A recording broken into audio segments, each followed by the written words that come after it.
says 3:50 on the 15th.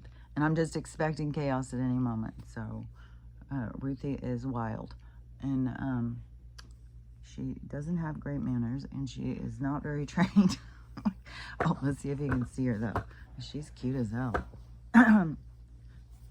Oh. And her eyes, they're so light. They almost look white. Oh, she's a wild one. Hold on. Let's get this back. Okay, come here.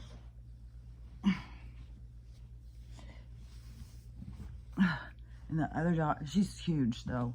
She's huge. I couldn't believe it. When I got there and she opened the bag for me to get her, I was like, oh my God, she's huge. I was expecting her to be more of a puppy. She's 6 months old, but she's going to be giant, I think. Ugh, she's really pretty color. Look. Ugh. Ugh. Oh, there. Look. She's super cute. But, oh my God. And the other dogs are just being mean as hell to her. Even Max, he's being such a dick. He's usually, you know, really passive. But, no, if she's laying here chewing on a bone, you know, one of those chew, you know, for puppy chew things. And he'll just be laying there and suddenly just jump down and attack her. He's done it over and over and over. So they're all being super jealous. And that's the thing is like the downside is like the downside is for one thing, for her to be so big and it's like starting to try and train her on things that I wish I would have been able to train her when she was really little.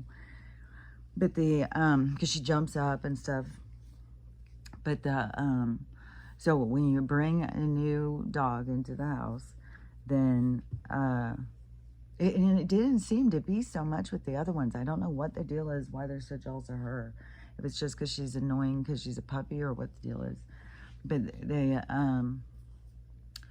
so she's like got a whole new experience. Like she doesn't know any of us and she's just coming. So she's like a nervous wreck, which I don't know if she was very potty trained or if she's gone backwards. But she's gone backwards on her potty training as she was. And then, but the other dogs, Stella for one thing wants to boss her around nonstop, which, you know, I knew that would be, and I want her to help train her. But, you know, because she'll get mad at her if, you know, when she's doing something. And she's always doing something. Oh, my God. She is like a monkey. And she goes under things. She's wild. She is a wild thing. And then the other dogs all get super jealous. And so then they start taking out on her. And then she, so she becomes more needy of me. And so, anyways, it's exhausting already. It's like one day. It's like, fuck. So I got her yesterday morning. I left like at 5:45 or something. Went and got her at 6:30. Got back here at 7:30. And then the rest of the day, it was just like, oh my God, exhausting. There was a few times that they all went to sleep. And so I did, because last night I was like, got no sleep. It's like it keeps going night after night. My sleep just fucked. And so, so it did take a couple of little snoozes throughout the day, sitting in the chair. They'd all go to sleep and I would just fall asleep.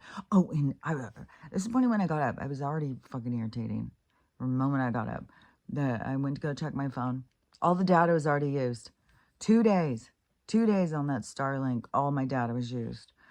So I had to go back to extend it again. So I've had another $100 and some, which is so tight right now because I don't even know how much gas it's going to take me to get there. So, and then I got to eat while I'm there. And and my daughter's coming in bringing me, and but her car, she has a Prius, so we're gonna get way better gas mileage in her car, but I still got the truck. And then she'll drive me back, and then I still got to get gas in my car and go. And I drove out to the airport yesterday to get her, and then I drove into town the other day, and my car was doing good, and the check engine light went off. So I'm hoping it's just going to go back to being all like, because I still have this big ass drive and I'll have 4 dogs in the car.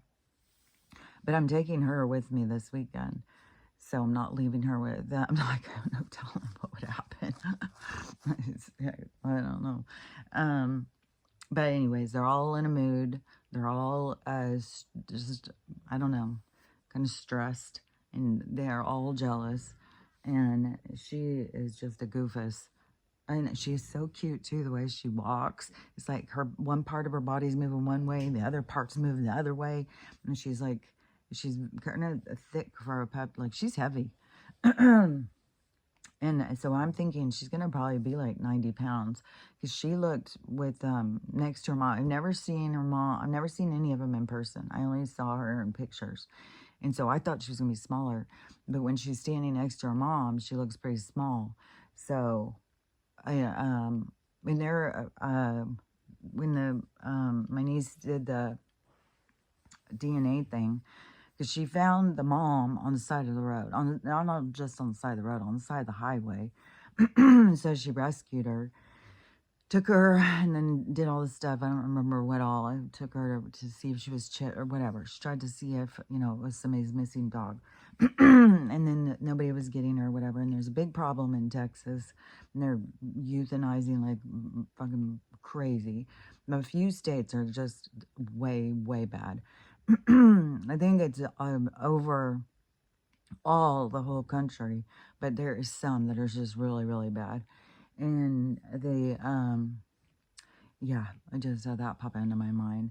In some states, there's just people who just, they don't bother.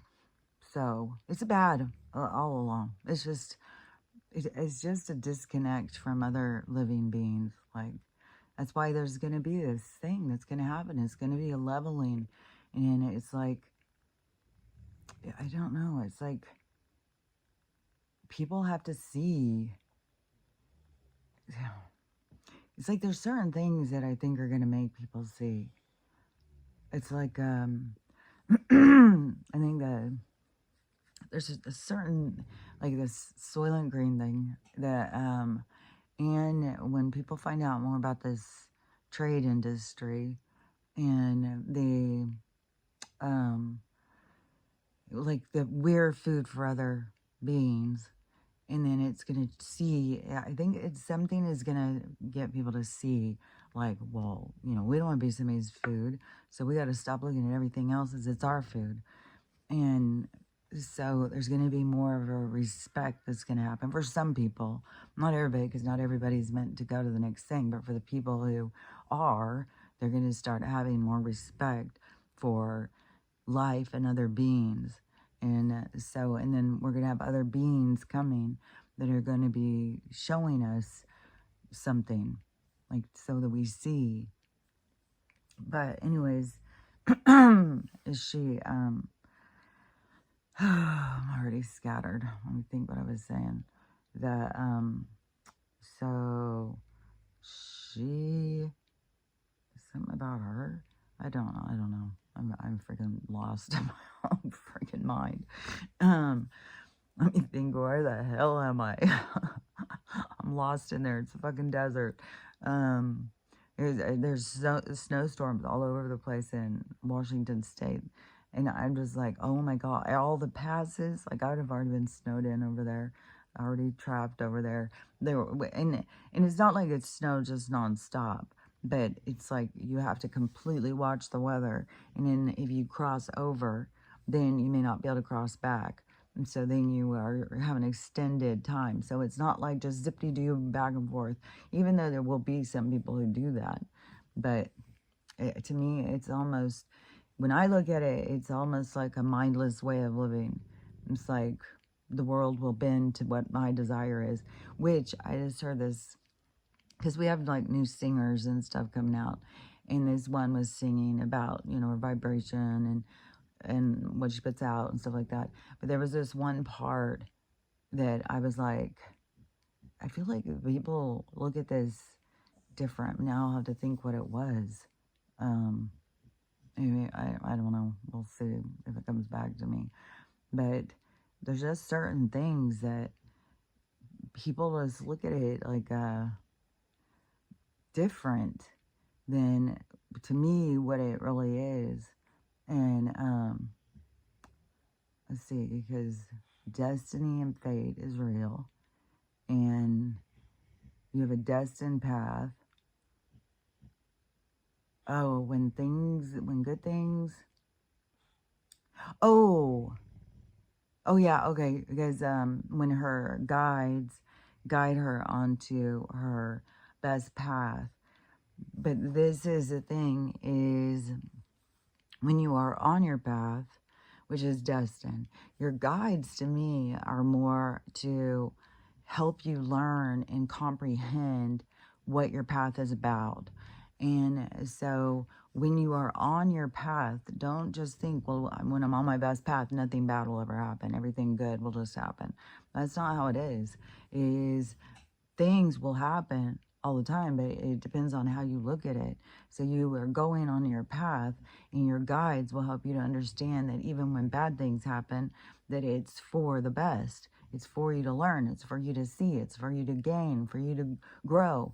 And so it's not really bad things, but to think in a process of that, when you are on your best path, that your guides will get you on your best path and everything's cool. That is like a misnomer. That is like an untruth, because you will always have things that will happen that will challenge you. That's a part of the experience.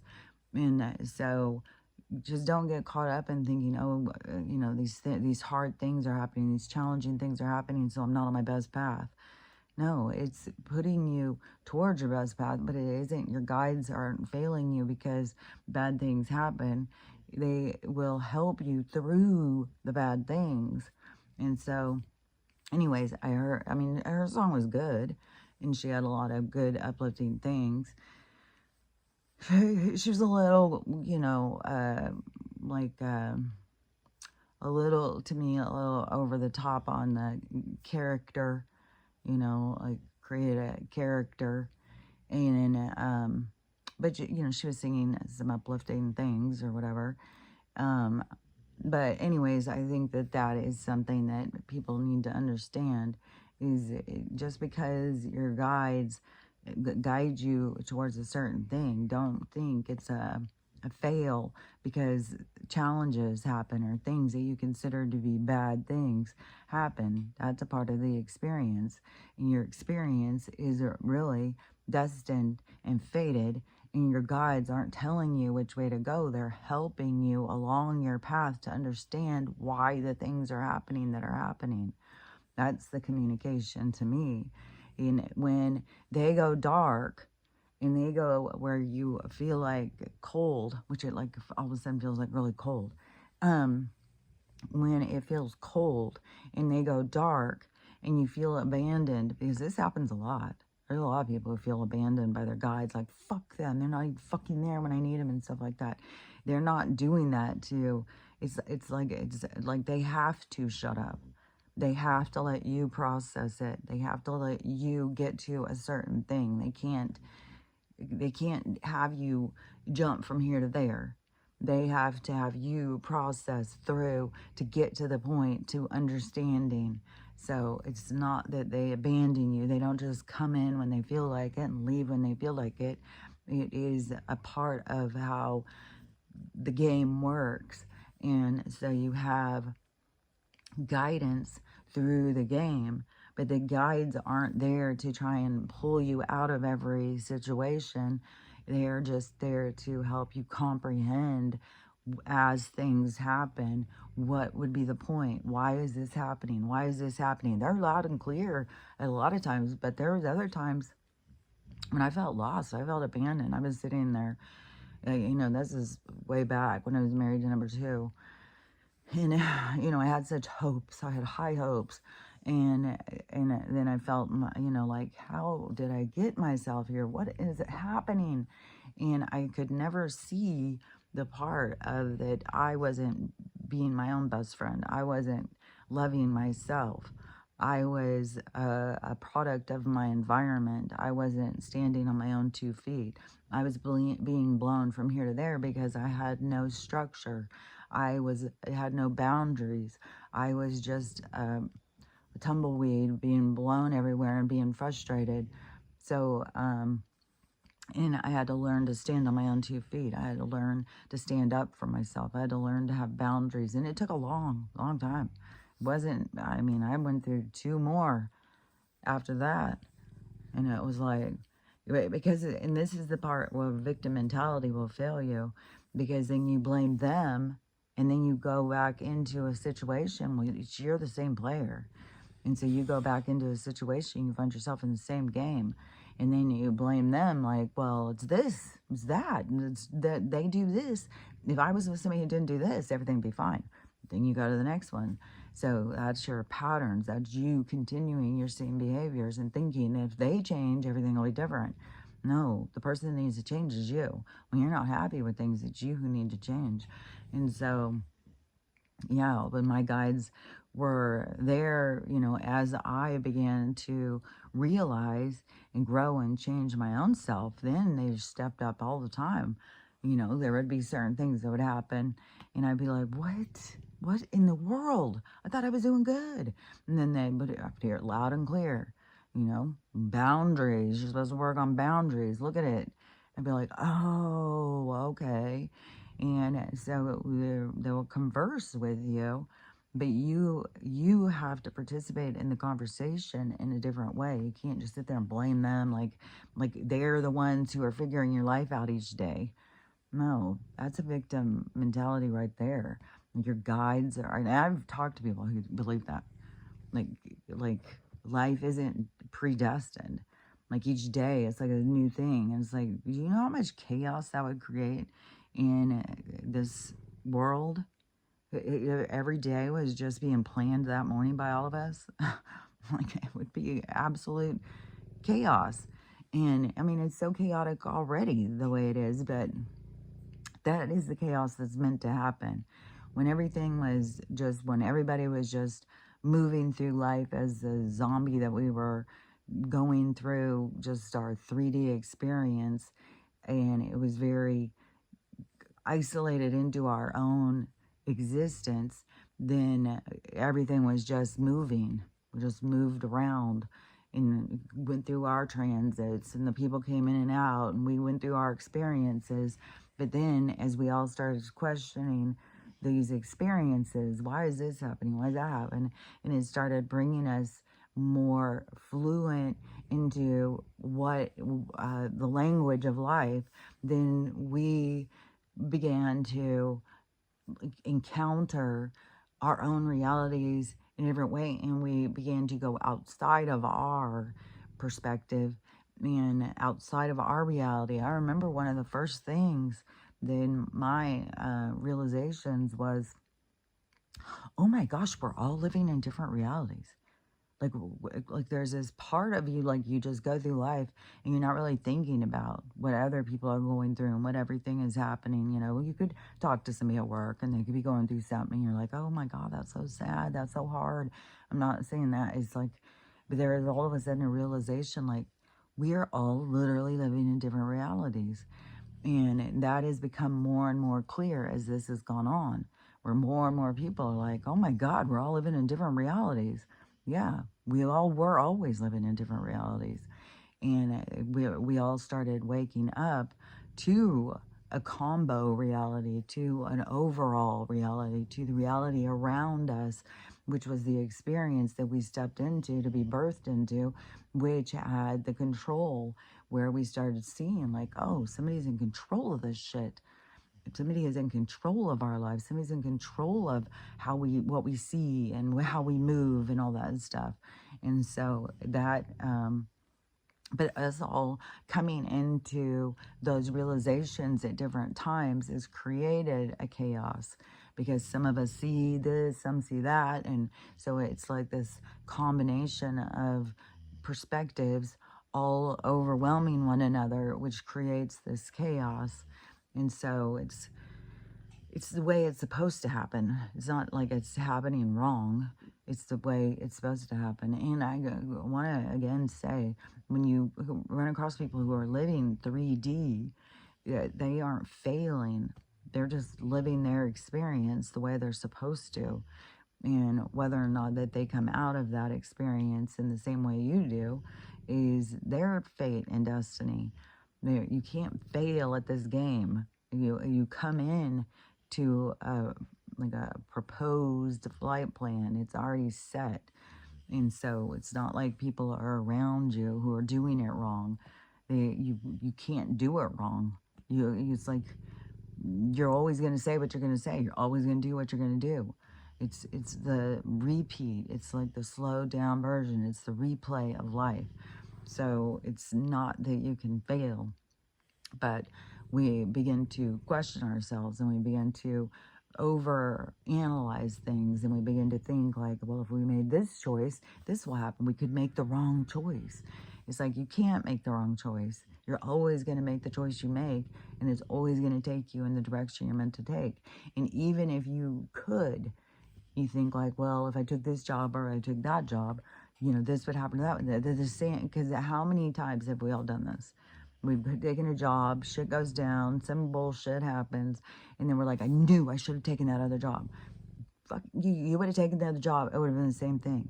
The same thing plays out. It's like, that is what you're here for, the thing that plays out. So you can't ever take the wrong job. You can't, when we all come to these fork in the roads and we become overwhelmed, in which direction do I go? Do I go this way? Do I go that way? Is way more to me is learning how to read the signs and to, there's a hair on my finger, or a thread or something. It is way more about read the signs and to begin to become less overwhelmed in the direction that you are going. So you are, and I've got a lot of things going in my head. I'm sitting here thinking, oh, the thread's stuck because my nails are all broken. I've got all my nails are just fuckery in it, taking all that stuff. It's still like, my eyelashes don't grow real long. My fingernails don't grow real long. My hair barely fucking grows. It's like, may as well look at that while we're just talking about it. So it's like, it's been going on for a long fucking time. And I just saw a lady yesterday. She had really long hair and she had 2 ponytails, and she went in and just whacked them off. And so somebody was there with her, and she showed them the ponytail thing, and that she just whacked off all her hair. And the person, you could hear them in the background as she's cutting the other one, like, oh my God, what have you done? And they're like, come here and stuff. And she's like, I'm doing a video. And all my hair kept falling out and I couldn't handle it. So I'm just cutting it off. Yeah, it is like when your hair just keeps falling out, it does start making you feel like, man, I just got to cut it shorter. So I battle that same thing. But yeah, everybody's fucking hair is falling out. It's like, it's something to do. It's radiation and toxins and shit. It's having our systems all out of sync. So it's gonna be once things shift, that will shift. But that is a part of our bodies showing us like, this place ain't right.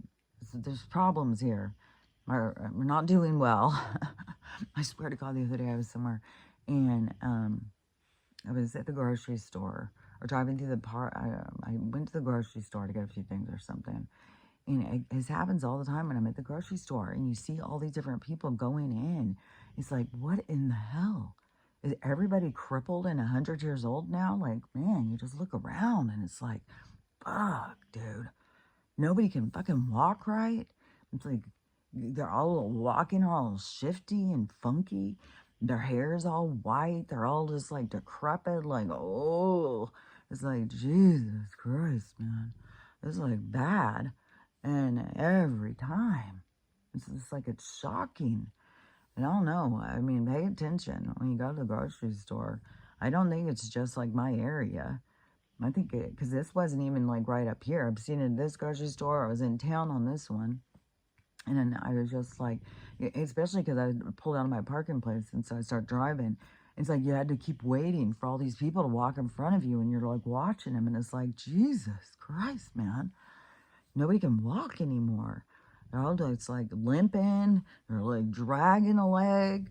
They're like, it's just the craziest thing. It's like, fuck, everybody's falling apart. Everybody's just decrepit. And it's the fucking poisons and shit, man. Oh, she wants to be a little baby and she's big. And she's heavy. Um, and she wants to sit right on me. But I love her coloring. And it's funny too, because when I was at the groomers, there's this really pretty dog that came in. It was just an unusual color. It was really pretty. And it was like, I've been to hold the dog or something when she went and did something. When she came back, I was like, this dog is such a pretty color. And she's like, I know, it's such a pretty color. It's like called Champagne. And she started telling me another story about this other dog, Champagne color. I was like, man, that's a pretty color. I didn't think anything else about it. And then when this one came and she was out there around these other ones and the comparison of their color and stuff, and I was like, oh my God, she's champagne. Her color is that champagne color, only she has these big brown splotches all over her. So anyways, I don't know. I think she's got pretty coloring. And then her eyes, I thought that they looked like they were blue in the pictures, but then when you were around her, it's like, oh my God, her eyes are like white. And then it has like a couple of little blue things. And on this one, it has a little like line of green. So her eyes are really unusual and cool looking. And she's got a sweet personality, but she does need training. She's like, and she's big and heavy now. And so it's like, oh, I'm going to have all winter doing some training. So, um, and I really want to get done with this stuff before the snow just spreads and spreads and spreads. Like there's so many passes and I got to go through a couple. There's so many passes that are all snow. So it's just like, fuck. In last year, and the year before, every year for the last few years, that ever since all this weather chaos and started going, that there's constantly being people trapped in places. There's been people trapped out in the desert where they're sitting there. I don't remember what the trappings were. Even flood. I don't remember them all, but a whole bunch of different ones getting trapped, like on passes, and where they're sitting there for days. It's like with the storms and wrecks and people running out of gas. So it's like, fuck, man. I just want to get to a point. Well, I don't want to just be like, I want to have a home. I want to get to my own home where I set up my own stuff, not just a temporary housing situation again. So I still feel like I'm just going into temporary housing situation. But anyways, I still will be, through the winter. I'll have nothing but time to work with her. And I mean, I know the other dogs will all get used to each other and they'll start liking each other and they won't be all like bitter and jealous and angry and controlling and freaking out. So I know it'll get better, but it's still challenging when it first is going on. This morning I went up to go to the bathroom and my mom has this like corral thing for those little kittens. So it's kind of like this little, like a tent or something. I don't know how to explain it, but it's like a little corral, but it has a top on it so they can't just climb out. And it's like, I don't know, 3 feet, 2 feet, 2.5 feet off the ground. And it's pretty big. And anyways, I go up there this morning and it's collapsed. I was like, what happened? And I was thinking, oh, one of those cats jumped on it and collapsed it. So I lifted up to fix it. 2 of the kittens are in it and it collapsed on them. And then one of the little kittens is outside of it scurrying around. Well, it's not very scurrying. I mean, scurry in the way of like, it's not running around. They're tiny. These little kittens are just like 3 weeks old. They're really tiny. But so it's kind of like scooting around, trying to figure out where it's at or something. And one of her little dogs is out there watching it. So anyways, luckily I came up, found it, fixed the tent back, put the little kitten inside. But she's going to have her own stuff to deal with once I'm gone. There's lots of stuff. There's lots of stuff that I've been doing to help while I've been here. And I think it's going to be, like, I don't know, like all of a sudden it's going to seem like her work went way up, like, because I was helping with stuff. So, but she'll get back used to it. I mean, I know she wants to get back to having her own space and everything, which I completely relate to. I had people staying at my house a couple different times before. So, and then this is the thing too, is on the sense of, the fork in the road. What I had learned is that the road will open. You don't have to overthink it so much. You don't have to sit here and try and figure it out. Even though I'm sitting here constantly trying to figure out, like, oh, how am I going to do this? I'm adding up the money, and it's tight. Like, it is fucking tight and that was a killer this morning. I have to pay another $110 to get more data again. I couldn't do anything. There was nothing I could do. My phone won't work, my TV, nothing. So I was like, I couldn't even check my balance, nothing. And so I was like, well, I'm just going to have to friggin' pay. Next month, I'll reduce it again when I get over there, but I'll have to see. Because otherwise I'll be paying $165 on this one and $120 on the Hughes, and maybe I'll just go ahead and cancel the Hughes, have them cancel that one and just stick with this one. But I got to see how this one works with the satellites once I get over there and figure all that out. So anyways, it's just more things to try and figure and do once I go. But so to me, one thing that I have realized, because I used to be a lot more, I was a lot more neurotic. I lived a lot more neurotic, even though I had my guides, but there was times when they would go silent because I had to figure some shit out on my own. They can't just sit here and tell you stuff. They can't just fix it for you. They can't just tell you. You have to figure things out. You have to ask questions and stuff. So there was a lot of times where I I felt like, it's up to me to make things happen, to figure this out, to go this way, do that way. And it took me a long time to start realizing, oh, there's a path. You're gonna go this way. That's the way you're going. And I don't know if it had to do, probably a big part of how I realized it was because I was working so hard on the life I thought I was creating, and then I got a brain injury, and it threw my whole life out of whack. It took me in a whole new direction. And never in a million years would I thought I'd been doing this. Like, I could barely talk to two people at once. I'm okay, good, one-on-one. But put me in a group, and it's like, in school, I remember being in speech class. As a speech class, I couldn't fucking do it. I couldn't talk in front of people and stuff. And so this is like a big, huge growth thing to me to be able to do this. And then, I realize a lot now. It has to do with, destiny and throat chakra. It has to do with what your lessons are, what you're here to learn about, what you're here to experience. So, anyways, but but that I know it helped me to be able to understand, like, oh no, there's a destiny, there's a destined path that's there for you, and you can try and watch for that path to open. But there is a lot of like trying to force it open, trying to make things happen and go in certain directions. And so that is the battle of being able to get to yourself, of being able to relax and go with the flow. And that is challenging. It's very challenging.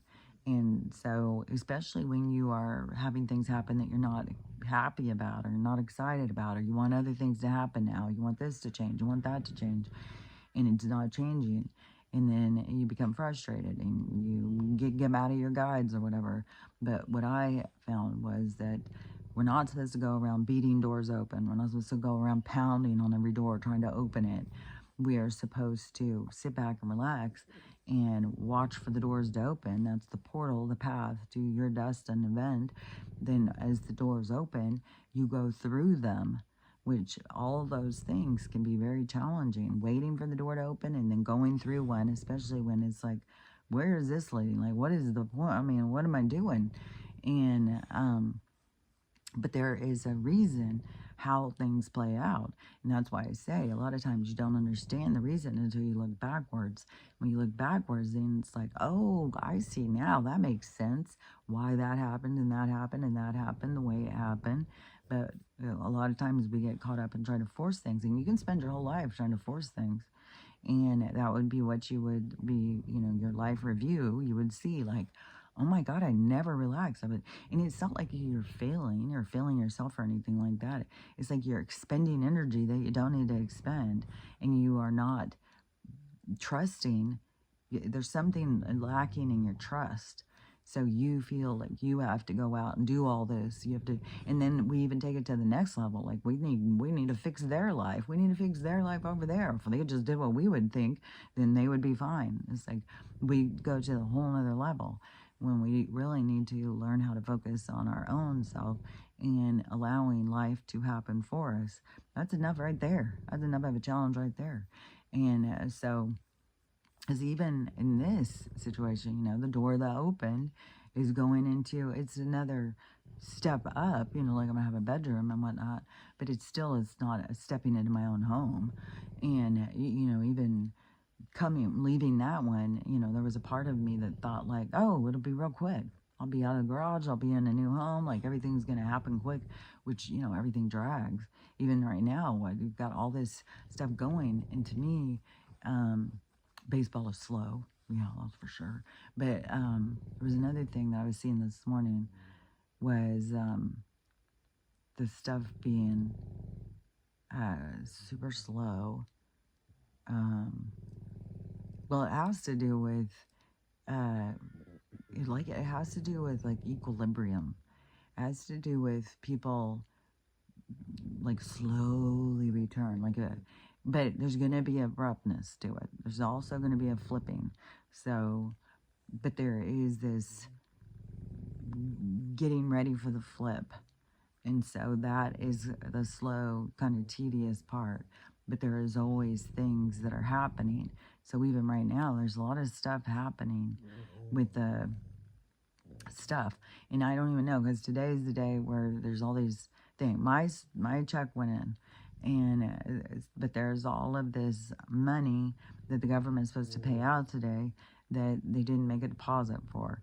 And they didn't make a deposit for it, not just because Schumer or whatever. It's because this is supposed to happen this way.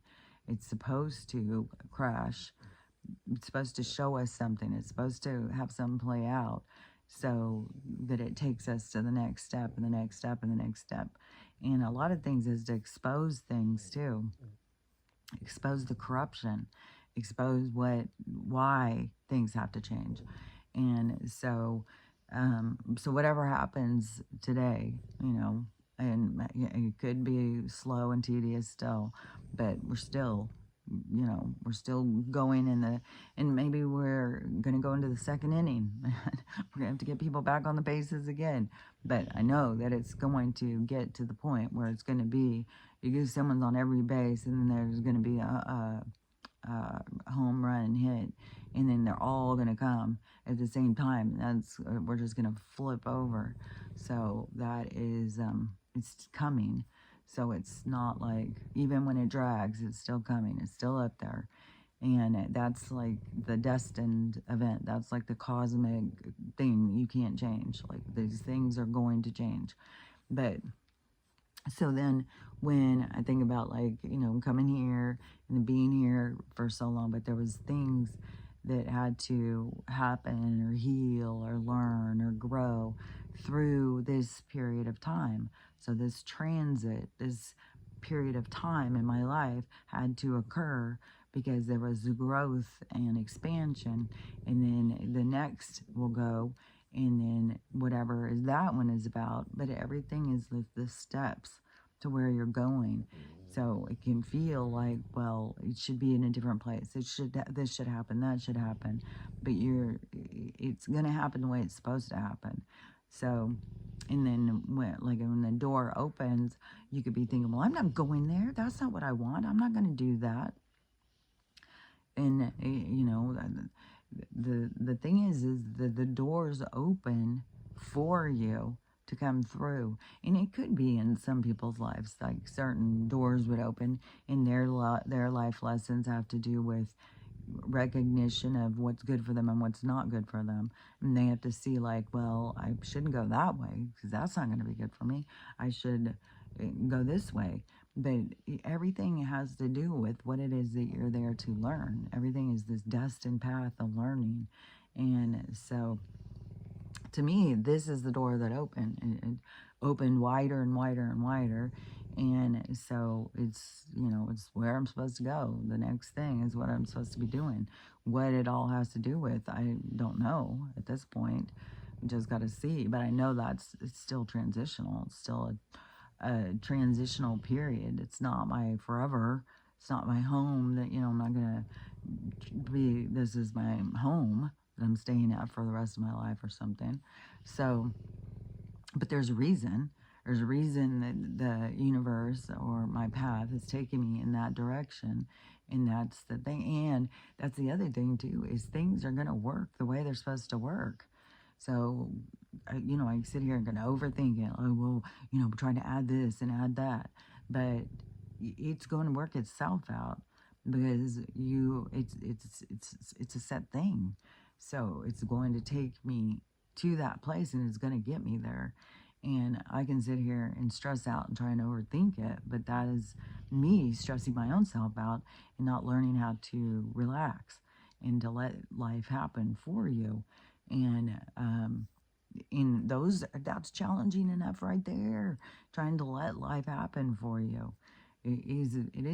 Those are challenges to get with the flow of life and to not try and control it. It was for me. I mean, maybe, I think most of us are controlling in a sense, even if we don't want to face our own controlling side. But when you're honest with yourself, you are trying to control things. You're trying to control your life. You're trying to control people. You're trying to control your attitude. You're trying to control all sorts of things. And so, and we are here to learn on the whole spectrum of other ways, to expand, add tools into our toolbox, and you may need a bigger toolbox, but it is for your expansion, your growth. And there's this little one, get your little face up here too. Oh, he's got such an attitude right now too. Let's turn, slowly return. There's old Archie.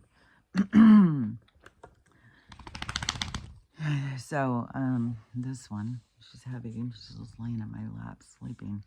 And she's still getting the hiccups. She's gotten the hiccups a few times while she's already been here. Oh, the peeing everywhere. Oh. And she's got the diarrhea now because of, I think, all the changing her food. Because she was on whatever food where she was. Then, oh yeah, did I even finish that story? I know I've told it other times, but where my niece found the dog on the side of the highway. And then, so she ended up rescuing it because she was gonna, I think that their shelters are all full. So it was like, well, you need to put an ad on Facebook or something. You need to get them scanned. Like she was trying to do all whatever they were saying. But then she started really falling for this dog. She started feeling like, this dog is like my soul, my spirit animal. And this is the thing, I believe so many people, when an animal finds them, this happens all the time. I see videos all the time, and an animal finds them, and they don't realize that animal's there to rescue you. And they're just like, well, it's not convenient. I've got to go take them to the shelter. It's like, well, there's a reason why that animal found you. Nothing is by accident. And so, but she could recognize that. So she did keep the dog, and the dog ended up being pregnant, and then it gave birth to puppies. And then she did DNA so she could figure out what the dog was and what it was that she was trying to sell. And so she sold one of the puppies, but it came back as 100% American Bully. And to me, I was like, well, if it's 100% American Bully, then it had to be from a breeding farm. Had to be either the dog escaped or they just dumped it. And maybe they just didn't want to deal with her. Her time was up at that place because it would have to be 100% American Bully mom and dad for the puppies. So it is purebred of that. But anyways, the dog is stout. She's stout. She has a big head. She's very stout. So she's definitely, like what I wanted. Because when I start being faced with Stella leaving me and feeling like, well, fuck, Archie and Max are no guard dogs. What the hell are they gonna do? Like, it's like, I've got to have a guard dog. I don't understand, like, especially as a single woman, I don't understand how people don't, like, I don't feel secure. Like, I don't feel secure not having a dog that has got my back. So, um, so anyways, that's me. That's my personality. And so I need to have a guard dog. So anyways, she is going to step more into that role. But I still have a big thing with English Mastiffs. I love English Mastiffs. So I still can't imagine that I'm not going to get one or two. Once I have my own home and I have my own property, then the property management company, I can't imagine it not being English Mastiffs. So, I, to watch over the other animal, keep the coyotes, keep the everything out of the space.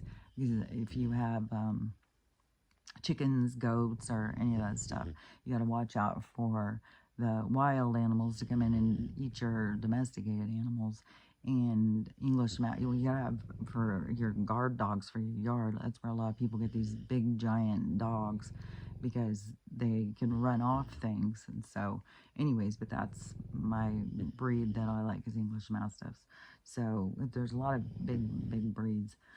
But I mean, maybe we're gonna go, I mean, I don't know, maybe we're gonna go in a totally different, maybe our homes are gonna be surrounded by a vibrational thing. Maybe we're gonna be under our own little I don't know. I don't know what's the future lies, but it's probably a lot different than what we can comprehend in this one.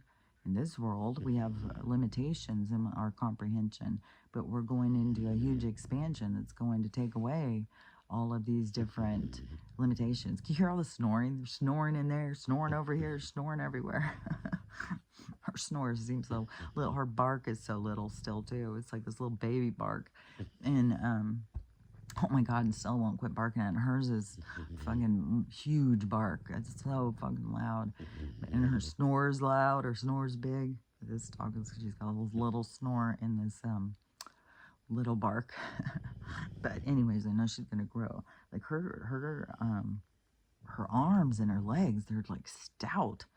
Like she's like, I know she's gonna be like, and so. And Stella's gonna teach her how to be good, to be on top of shit. That's the thing. I wanted Stella to be here, I'm a hopeful. I'm still 100% hopeful of getting Stella into the med beds and her being around a lot longer, because 9 years old is for a giant breed is senior years. So a lot of them don't even make it to that age. It's 13 is miracle age. So we're moving in, especially around 6 or 6.5 is where a lot of them, that's when, and she had that stroke thing. And then I went into all of this detoxing, all this natural, doing all that, took her to the med bed, did all that stuff. And here we are years later now at 9. So I'm constantly like this holding on to get to this med bed situation. But what is, what is going to be is going to be. And it's like, don't really have control over things like that we would want to. And we can drive ourselves crazy trying to control things.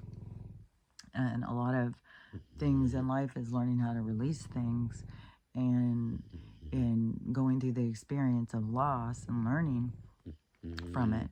And I feel like we're right on this threshold of this giant amount of loss, and that's going to be the impactful thing that humans need to evolve them into a more capable creature, into a more sustainable existence. So because we were headed off the cliff for a long time, and so it's like we went so far, but now it's going to flip back to show us our wrongdoing, which is all around us. Like, fuck. Yeah, of course, you think, the bestiality stories would be over. Oh no, I'm gonna just keep going. Like, the fuck, man. This is so fucking disturbing. Like, I'm always sharing them. Like, this is fucking fuckery, man. Like, this one It's an orangutan in some fucking village. I don't know, Indonesia, someplace. In this fucking village, this orangutan. This, she's at a brothel. They don't just let her be. No, they keep her shaved. They keep her, parts of her shaved. They keep lipstick, makeup on her. Keep her on perfume. Dress her up. She's the most seeked after broad in the fucking brothel. And once rescues got word of what was going on, they came in to rescue her. They had to fight the whole village. The village was like, oh, fuck no, she's our best. We love her. And they could pay $2 to go in and do whatever they wanted to her. And they said even when the rescuers came in, she went and got on the bed and got in the position like, okay, let's go. Like she didn't know. She had no idea. There's a different life to be led. And so, and the person who was the one who kept her was freaking the fuck out. And, you can't take my girl away. She's just using her for money. It's the thing that makes me kind of so sick is how people just use animals to make money. And so, because that's just as, I don't know, it's bad. It's bad to just use animals for making money. And there's a lot of people out there doing it. And, but that's where everything has gone so extreme and has fallen apart. And that's why we have, this fucking crazy, side of the jinn, of the canine that we've got out there. It is also the feline. They're out there mass murder, the cats too. It's not just the dogs, but the dogs is really out of control. And the amount, just look up the amount that's being put down every day. It's mind-boggling. And then you can even look in certain states and see the extreme numbers in some places. In certain counties, and it even gets worse. There's certain counties that are so corrupted. And then in the research of all of the stuff going on, and then the people started finding what they're doing and selling them the carcasses to these meat places. So it's a whole fucking thing. But this orangutan, so she gets rescued, gets taken. They're having to battle the fucking villagers. They all want to.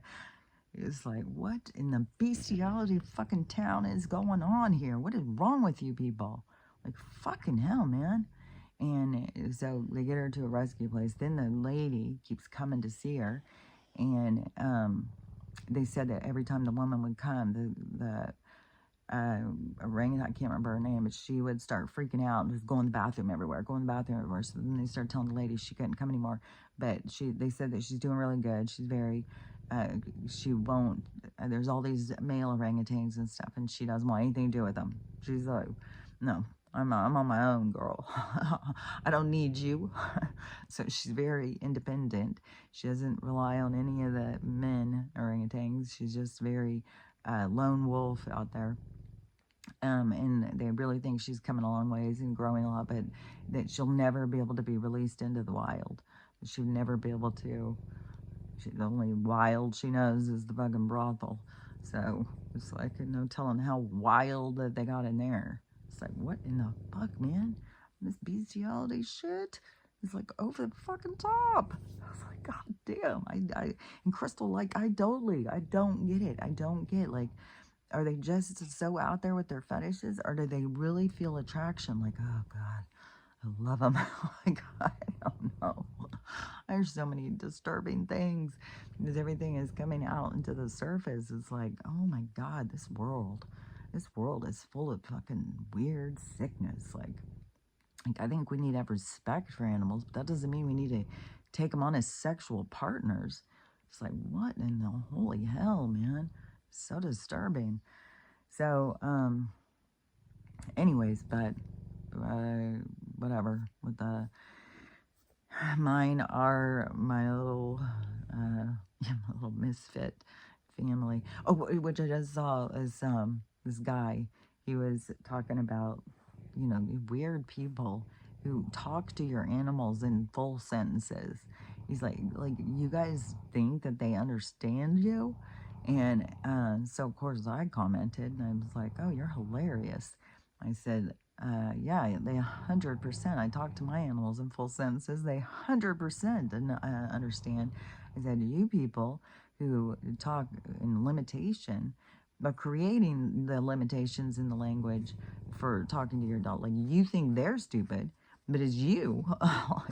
It's like the you can see that the dogs can understand things when you're talking to them, but if you're just using one like because you think they're stupid, it's like you keep it in that frame of existence in your communication. It's you're the one keeping it a limitation. They can do more.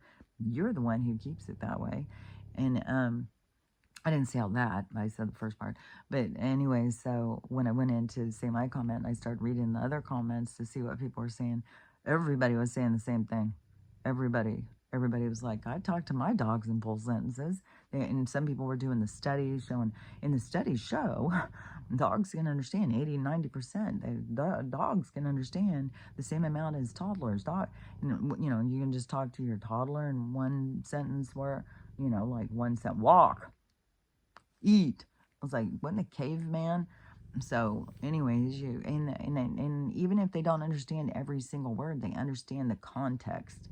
They understand the content. They understand it creates like this telepathy, this psychic connection.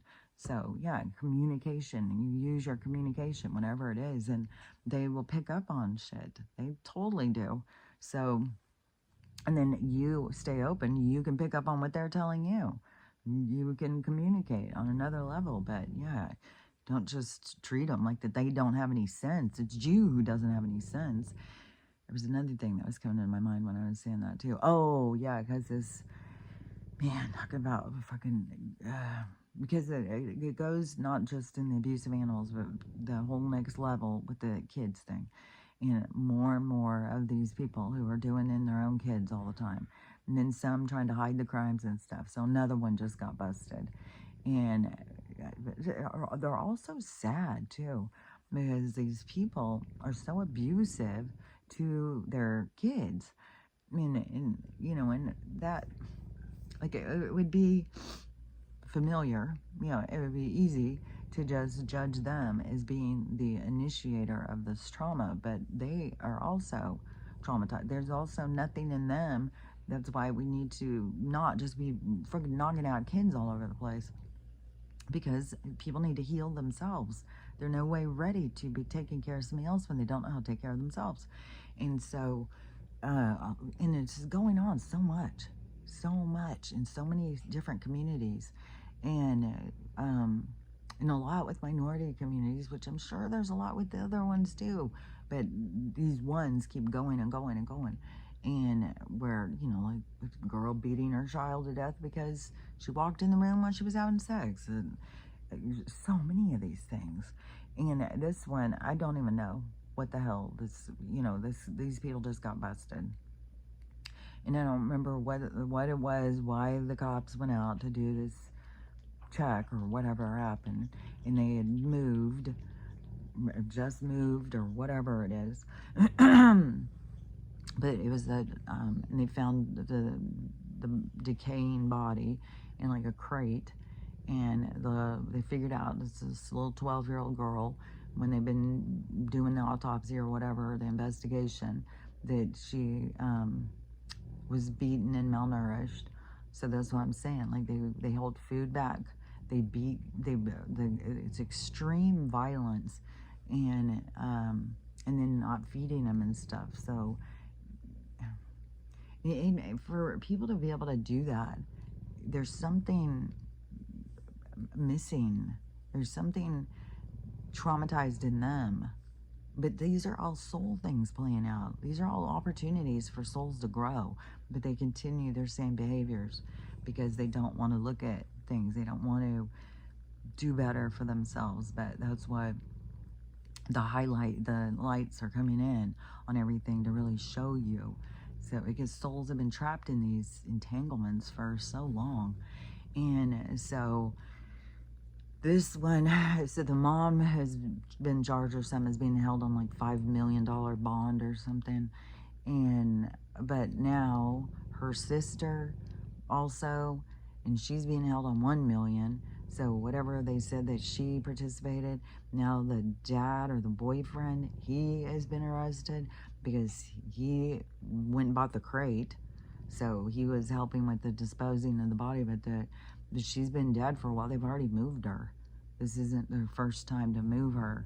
So they've just been keeping her dead in this crate ever since whatever happened. It's like some of these people, like when you're beating your kid and starving them, and then it's like, well, you had to be expecting that they weren't going to be able to survive that. But then how disconnected are they? You know, do they just continue this anger and this violence that is so deep inside of them that they're so disconnected from the outcome? Like, do they really not see it coming? And like they go in and like, oh God, she's dead. And then, because there was just that one a couple weeks ago where, I mean, these are every day. I see these fucking videos every day. And, which are these people who, like, the amount of crime following videos or podcasters now is so many. Because there's so many crimes. They've got crimes of the fucking yang. They just got them everywhere.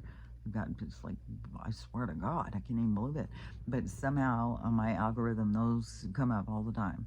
These crime algorithm or things, and they're all these current things. Sometimes they are older, and they're just as hellacious. But but there's oh yeah, because the one that was just recently with, oh yeah, because that one they tried to cover it up like they were in a car wreck, and 2 people got killed in the car wreck, and then they were saying, well, where's the baby? You know, the other son and the dad got killed or something in the car wreck. The mom was in the hospital, so they're looking for this baby, and they couldn't find the baby. And so they're investigating. They're out there searching and searching, thinking this baby's been ejected. They're looking up in trees and all this stuff.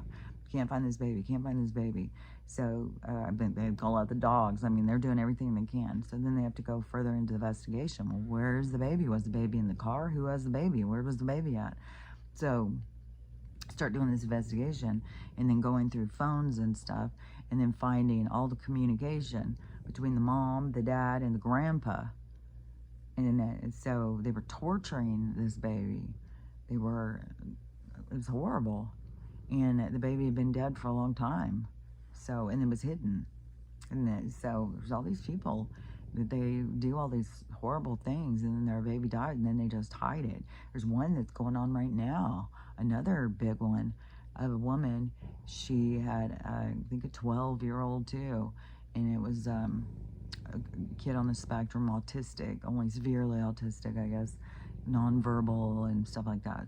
Didn't go to school, and in the apartment complex or something that she lived in, which seems kind of like a high-rise or something. So people who lived in this complex said that they would see this kid all the time sitting outside, and like sitting out in front of their door or something.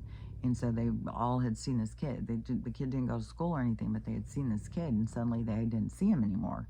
He wasn't anywhere ever, you know. And so it had been months or something. So then somebody said, hey, can you go check, do a welfare check, see what's going on with this kid, because we haven't seen this kid in so long. So they go and check, and the mom says, I don't have a kid. What are you talking about? And then they're all, she has a kid. And she keeps denying that she doesn't have a kid. And she's destroyed all of this evidence or something. Like, there's no pictures of him. There's nothing. But I guess it seems apparently recently there's been something that has surfaced to show. So she just tried to go all in like, nope, I don't have a kid. Nope. To the point where at first, like, some people were saying, like, has she forgot? Is she like crazy? Or does she really not know? Or is she doing this on purpose? And so I don't know how it's all going to play out, but it seems that now there's more coming. It's just a surface of evidence that, yeah, she has a kid. And so I don't know. Or it's a whole nother case where that's come out, because there's so many of these cases going on all the time. And there is a lot of people who do, because this autistic thing has been so run through so many kids now who are considered autistic, and so many parents that are having they're so overwhelmed having just regular kids that just give you regular problems. That's overwhelming enough, especially when you are an empty vessel and nobody's ever taken care of you in the way that you needed to be taken care of. Then you go out in the world frustrated and angry and resentful, and then this kid tries to take from you, and then you're just pissed off all the time, and overreact and angry, and all your anger and frustration comes out on this little fucking kid. But but then you put on an extra layer of like nonverbal, and so many of them having this tactile thing of wanting to play in their poop. And so you just got a whole friggin' more and more things that people like find 10 times more frustrating. So they're all like definitely we have a society that's at their limit. It's like the limit has been reached. People are falling apart. It's extreme. And then there's the other part too that kind of is always strange to me is you have the all the people who become homeless, and and then they just go and stay close to the town, close to the city, and try and stay close to resources, and so still try and be dependent on this town or city or whatever it is, and then they even start building these little villages, these homeless villages, and then drugs start overtaking these homeless villages and stuff. But so if they moved out of the city and went to go start building their own little homeless communities out somewhere and just took some land, then they have homesteading rights. And once they start building it up, and then they start building their own communities, growing their own food, and go towards independence and feeling good about themselves too, and they get away from the drugs and stuff. But but what was that? Because there was another thing where it seems like the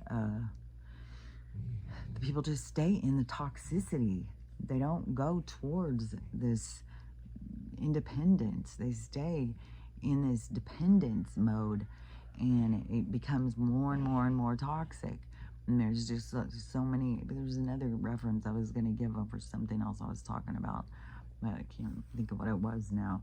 But it's still the same sense of this dependency and staying to keep going in circles. Even though it's on a different hamster wheel, you're still going on the same hamster wheel, when we can pull free from all of their stuff and go in new directions. Which, I encounter people who are like, well, you did this, but look, you can't do that, you can't do that. But to me, it is like, everybody who helps me along the way, my mom let me stay in the garage, my brother let me stay in his shop or whatever, that is, they are also helping to break the system. Like, even if there's certain people like that lose things, anybody who steps up and helps, we're all working together for the same goal. And so it's, the people who follow the rules and stuff, yeah, you guys would keep this going forever, but luckily there's some of us who came in to break the rules. But when you are trying to help the rule breaker and not judging them, then we all work together and create change. And that's, change has to occur by somebody standing up. And when somebody stands up, we can't just pull the chair out from under them. We have to, once the chair is pulled out from under them and they're up, we have to, make room on our chair so that they have another place, so that we become the force. And we are the force that creates the change that we want. Otherwise, if you just, judge the people who are doing it, and well, tough luck for you. I'm a rule follower, and I'm going to keep following the rules and work on my credit score, and you're a dumbass, then you are a part of keeping the system running the way it's running. And what do we want? We want change. How do you create change without change? What is it, honey? What is it? Well, come here.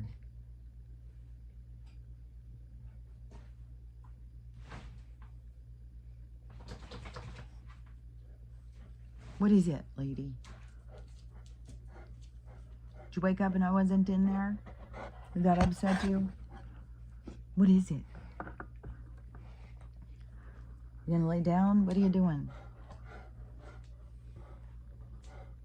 Okay, I'm almost done, Mrs. Drama. Can you lay down?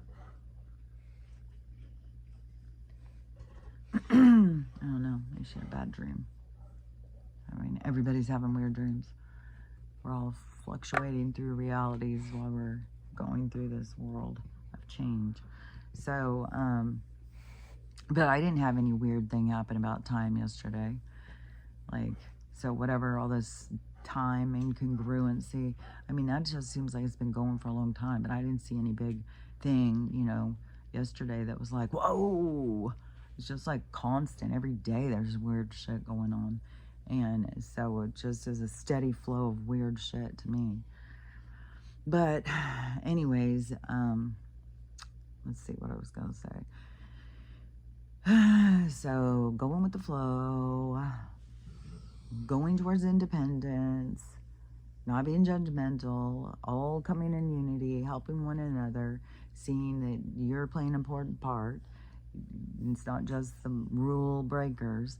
I mean, it works better when there is people who, you know, are running around with the thing to catch the people who are pushing the hardest on the system to break it.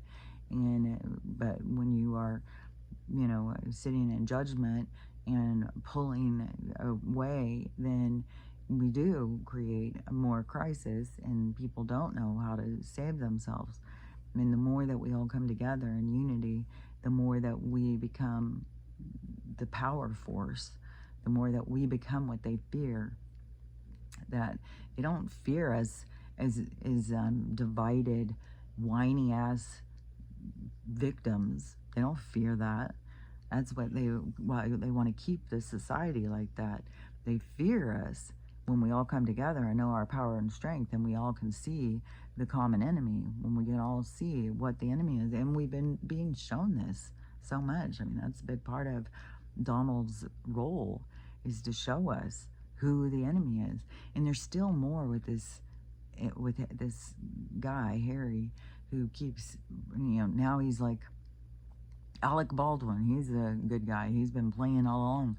And it's just weird when you've gone through the part of like questioning things and looking into this stuff and seeing like all of these heinous things about these people, and then all of a sudden he's saying, oh no, it was just an act. Well, then what would be the point of us questioning things and seeing this side that we were blind to? So just to have it flip back over and be like, nope, we were tricked there. It was a trick. And maybe it is. Maybe it's all just a big trick. Maybe Oprah is a good guy. Maybe Tom's still alive and he's just a good guy. He's out there helping us right along. De Niro, he just is a loving, caring person. He hasn't been going out saying, you know, get rid of all the MAGAs and all, you know, all the, I don't know. Yeah, we'll see. I mean, Alec spent so much, you know, he was like a whole figure on Saturday Night Live after a while of making fun of Donald and making it as a part of the whole thing. So Jimmy's a good guy. They're all good guys. They're just acting. They're just pointing this, trying to mislead people and keep people in this divided, hateful way of looking at things. That's the good part. And you know, when things flip, and then that's going to be whatever is going to be, and we're going to get clarity over it. So we're going to see more clearly. So there will be a part right now where everything is just so weird, it's so chaotic, and but there will be a part where all of a sudden things make sense. That will be when it flips over. That will be when the light is fully in and you can see. But the biggest thing to see is going to be yourself, and how you behaved, what you looked at, and what you thought about, and how you looked at things. And so, and I just know throughout the things that we need to be watching ourselves on is being judgmental, being hateful, being divisive. So those are the things that you want to work on. You know, I mean, like if I'm sitting here pushing, hate Tom Hanks, he's an asshole, then, and then he ends up being a good guy because I thought Donald was a bad guy for a long time. And that was a shock when I saw that. So I don't know. It's like whatever happens is going to happen. And you can't, uh, and whatever, however it affects you, it's for you to get to see yourself so that you can understand yourself. So it's like, you know, you can't do it wrong or whatever, but it's just weird. It's just weird because through that whole part of question everything, look at this, look at that, because that's what that letter was about in the first, was to look at things deeper, question things, and go do rabbit holes, go look into these things, look into these people, look into it deeper. And that flips the whole thing on Cappy. It flips the whole thing on whatever that girl's name is who said she was sold to Tom when she was 10 years old. What about Heather O'Rourke?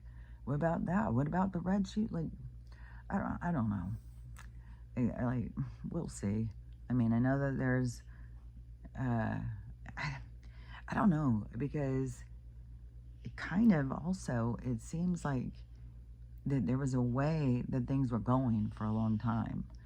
And so celebrities were, you were either in the club or you weren't in the club.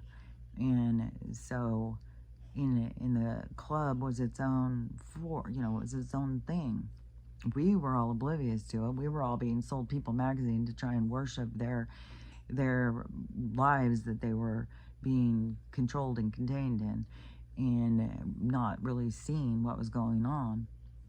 So it seems like that the people, I mean, who were they play acting then? What was the act for? Like, for what? Like, they either were or they weren't. Like, when did the act start? Because to me, it would have been more recent. So you're saying, 25 years ago, Oprah was out there pretending? Like, I don't know. I just think that things are going to become more clear. Probably one of the big clarifiers is who's going to meet their maker, who faces the squad, and who gets to go forward. And, a lot of them probably, I don't know, a lot of politicians, like 98% of those aren't going forward. And I don't know, in the celebrity, in the Hollywood thing, what all people are going forward from there, and what all ones are going down with the ship. So, I don't know, we'll see. But it's hard to think, oh, okay, so from the time Tom entered Hollywood, it was all a show, it was all a fake thing. He was just pretending. For what? For who? I was like, Daenerys, we're like, for what? For who? Where, when and where did this act start? It's like, no. I mean, I'm sure there's a lot of people who come out on, what went on in Diddy's parties, what went on in the islands, and there's still these going on all the time. Like, there's more and more people being busted, where now I'm starting to hear people like, oh God, everybody's focused on this one fucking island, this one fucking list, and look what's going on. What have I been saying? I've been saying that for a long time. You just get your hyper-focused on this one thing when it's all going on all around you. Stop looking out that window and start looking around you. And that's when you start seeing, is that's what they want to do, is keep you handicapped in your view, because that is what keeps them the safest. So when we come together, we're a force to be reckoned with. And it is important in how we do come together is to not be judging each other, to not be hateful and divided, to be able to understand other people's perspective. But that's where they keep you so stagnant, so handicapped on your biases, because then you don't value other people's opinions. They have got no worth. They've got nothing to say. I don't want to hear what they say. So that keeps you handicapped. You being stuck in your own anger, you being no contact, that handicaps you. Doesn't handicap anybody, it handicaps you. And so they want to keep you in this stagnation. They want to keep you in this ego-driven whiny ass victim.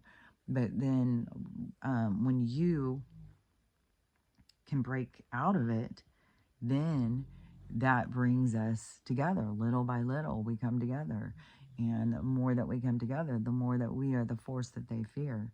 And then it takes us to another level because they are going down. It's a natural cosmic cycle. But as we come together, we create a whole new world. And so that is us taking off and them, crashing out on the tarmac. So they're all crashing out, and we're going to be taking off. But but we're still, we're still in the chaos.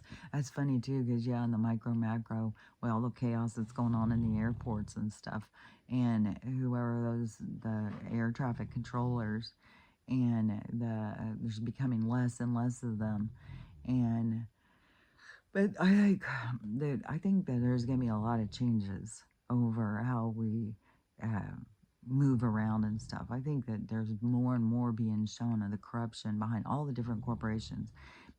All of the corporations own everything. They own the airlines, they own the food, they own the medical. Everything is owned by the corporation. And the corporation is toxic. The corporation is the enemy. And so it seems like to me that the different airlines are going to go down. It seems like the different food, all these different things are going to go down. The medical, the food, the our travel, the infrastructure, the government. All of these different things are all going to recede, and new is going to come in. So I think that definitely there's going to be a lot of this technology that they've withheld.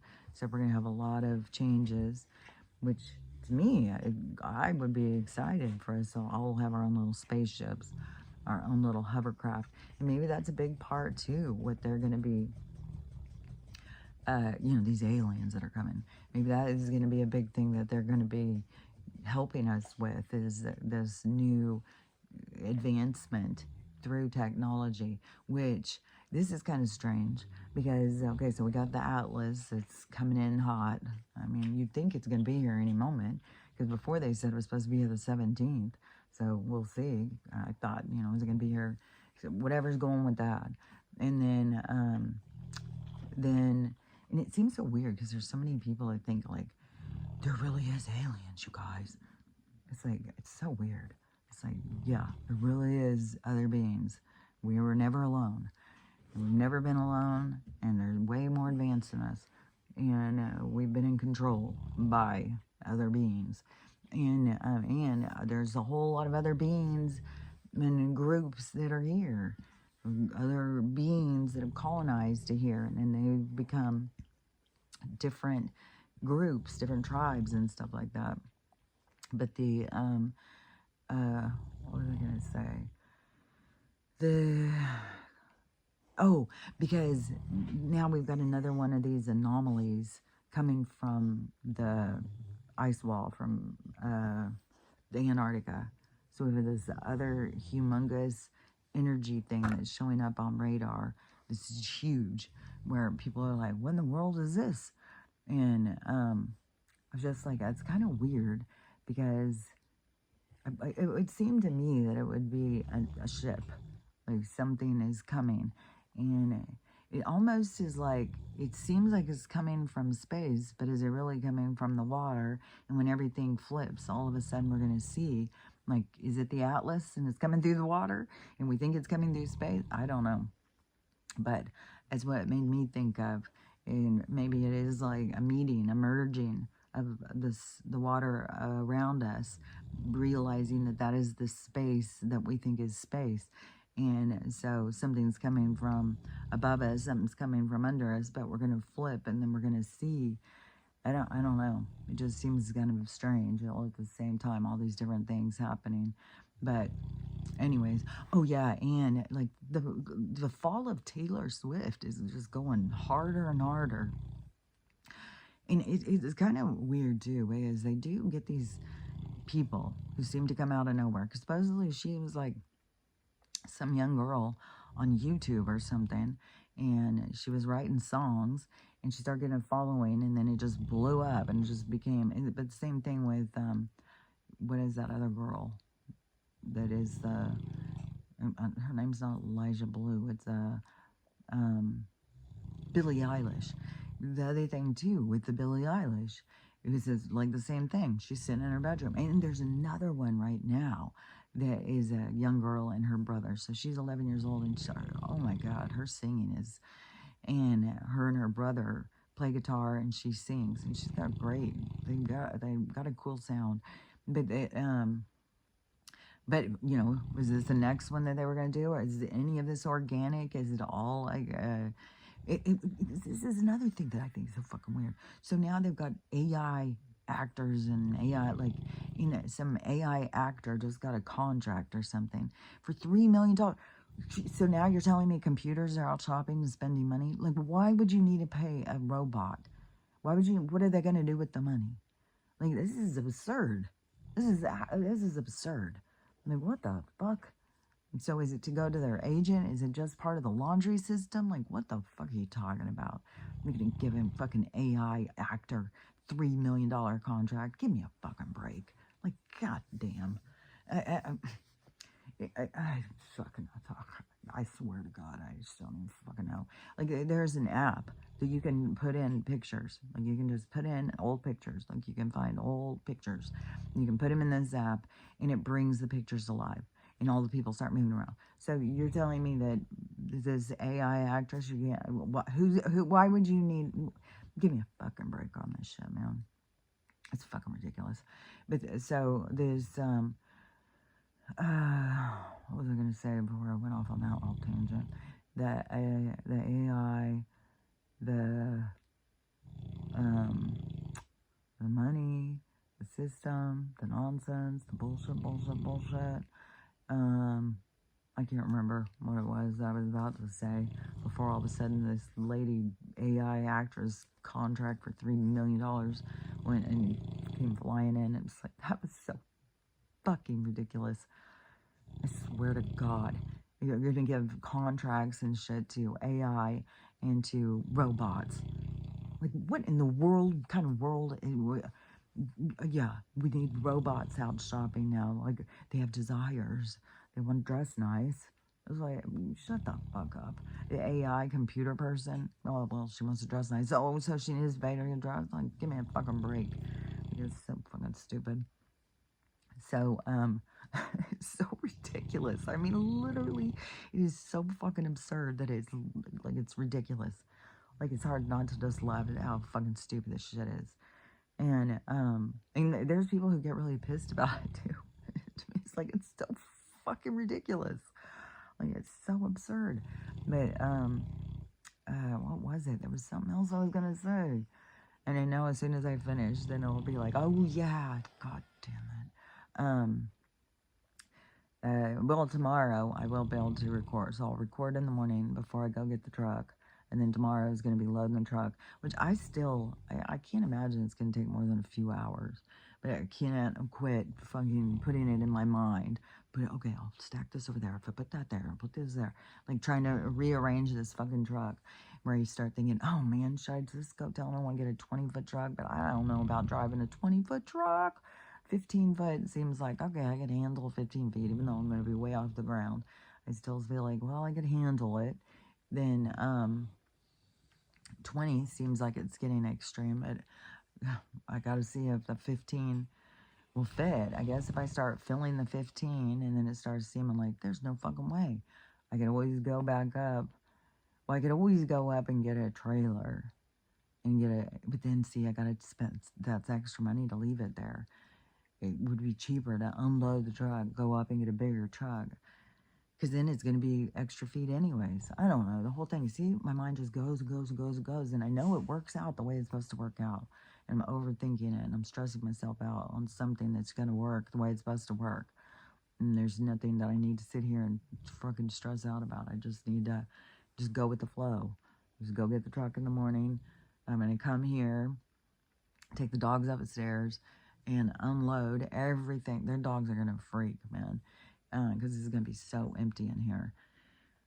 I take everything out of here, put it in the truck, go up to the storage, take everything out of the truck, and then start putting things in and arranging it in the most tightest way that I can fit everything and get everything to squeeze in. And then I do have the seat too that I can put stuff in. And then my daughter's going to come over in the morning to get Ruthie, get my plants. And then if I do have a couple extra boxes, I can put them in there.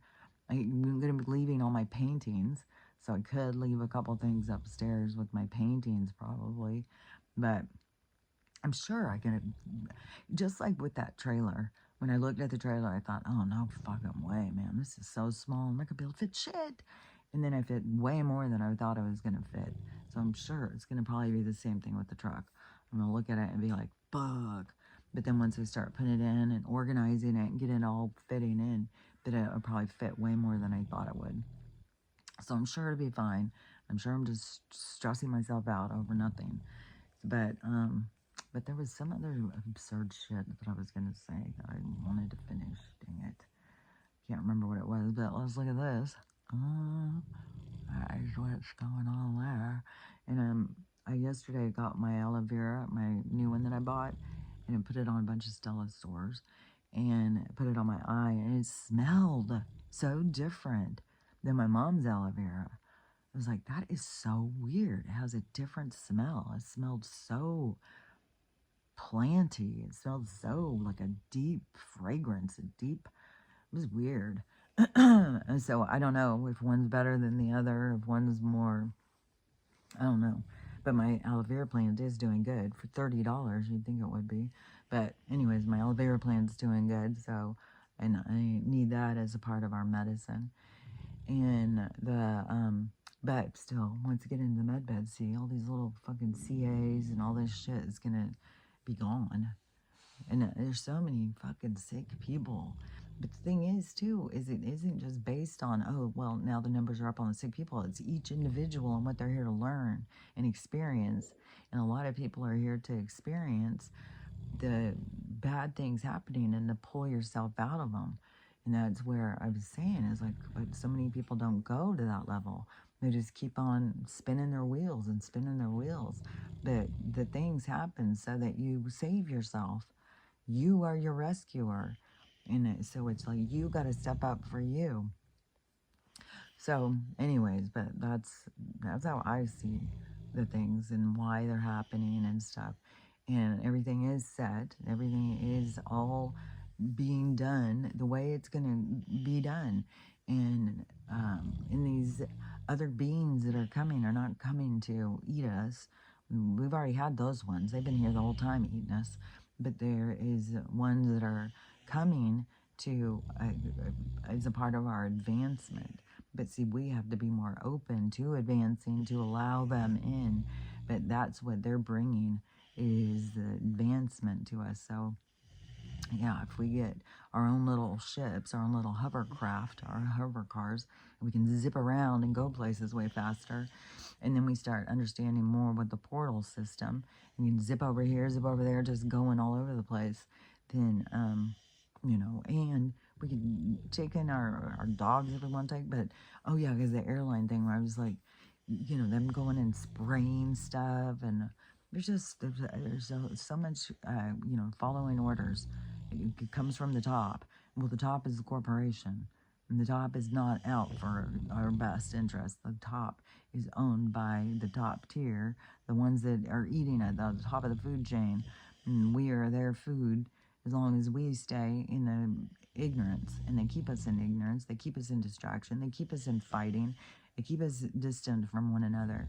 And they keep us in our biases. But your biases are what hold you into that stagnation. So that's what you've got to overcome. You got to start valuing all the different people and all their different experiences and all their different opinions, because that is where we all come together as the threads of life to create this beautiful quilt. It's like we all are the different threads. And so if you keep yourself distant and judgmental and hateful, then your fabric of life is holy. It's all messed up. And so you want to bring yourself together and find your peace through recognition of everybody's value. And, and that takes ego work. So, anyways, it's all about the work of your soul. It's all about you becoming your best version of yourself. Same thing I talk about all the time. I don't see anything other than that. It's what it all keeps coming down to. Everything comes to that. It's all about you. And the world becomes a better place when we're all caring about ourselves in that way, not just isolating ourselves and thinking we're better than other people, but to come together and love ourselves enough that we want to love everybody else. So, and that takes, I mean, and we can see all the broken parts of society. I mean, we got people friggin' having sex with animals and fucking killing their own kids and shit. Like, our society is destroying itself on its own.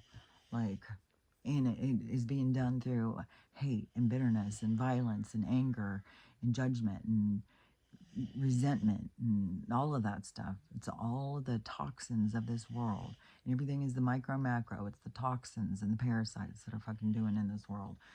So, anyways, and you could have some of those parts in you, but it's up to you to do the work. It's up to you to heal yourself. And all of the people who can do the work and get there, there will be a success at the end of the story. There will be a new world that comes from it. Even though, you can't do it wrong, and everybody's going to go to where they're going to go, but there will be a success story. It's not the end of everything. This is the end of toxic shit to start a whole new slate. So a whole new world is going to spring out of all of this toxicity. But it's us that has to bring forth the ingredients to create this new world. So, anyways, but how do you do it? You do it by learning how to love yourself, learning how to love everybody else, and how to have the day that you want to have, figuring out how to focus your energy so that you don't just think the world's out to get you. You start to understand that you're here to experience, because you're here to grow. So, anyways, we'll see what this day brings us. And hopefully it brings us more closer to this crash, closer to the med beds, closer to where it is that we want to get to. But we'll see what the day brings us, and we'll talk about it tomorrow. So I'll talk to you later. Bye.